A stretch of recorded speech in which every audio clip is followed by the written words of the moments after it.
और कैसरगंज पर, लेकिन पहले सपा और आरएलडी के लोगों से भी सवाल लेते हैं। अजीज खान जी, माना कि अमेठी रायबरेली में दिक्कत चल रही है, पर आपको क्या दिक्कत है कैसरगंज में? क्या आप इंतजार में हैं कि बृजभूषण को बीजेपी से टिकट ना मिले तो आप लोग दे दें? देखिए विशाल भाई बहुत स्पष्ट है। अभी मैं सुन रहा था मनीष भाई को, कितनी खूबसूरती से अपनी कमियों को कहीं ना कहीं वो ढक रहे थे। ये वही बीजेपी के लोग हैं कि दिलों में आग, लबों पर गुलाब रखते हैं, ये अपने चेहरे पर दोहरा नकाब रखते हैं। आप अभी पहले सपा का नकाब हटाइए कैसरगंज से। कौन लड़ने जा रहा है? क्यों नहीं अब तक प्रत्याशी घोषित हो पा रहा है? सर मैं वही तो बता रहा था आपसे कि सत्ता में जो लोग बैठे हैं इनका नकाब हटाना बहुत अहम है। आज आप देखिए कैसरगंज से बार बार कह रहे हैं कि साहब कई बार बृजभूषण शरण सिंह जीते, लेकिन इन्होंने टिकट घोषित नहीं किया। मन में पाप है, सोच कहीं ना कहीं डिफरेंट। मान लीजिए उन्होंने नहीं किया, आप क्यों नहीं कर रहे हैं? आप ये तो बताइए कि आपके पास नेता नहीं है, प्रत्याशी नहीं है, वजह क्या है? क्या रणनीति है, डर है, क्या है? मैं कह रहा हूं विकास भाई, हमारे पास नेता भी है, रणनीति भी है, और जल्द आपको दिख भी जाएगा। हम घोषित कर देंगे।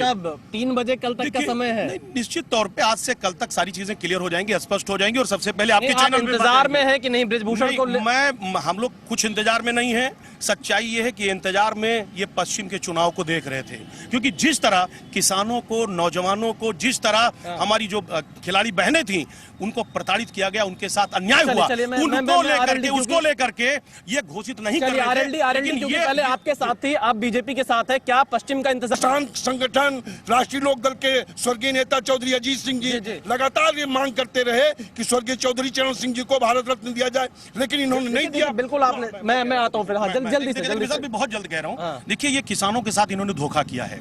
किसानों ने इन पर विश्वास किया था, लेकिन इन्होंने किसानों को ठगा, किसानों के नाम पर वोट लेने का प्रयास किया, लेकिन पश्चिम में भी किसानों ने इनको पूरी तरह से सबक सिखाया है। जनता तय करेगी 4 जून को किसने किसको सबक देश में किसानों ने सबक, पूरे देश में किसान सबक सिखाएगा।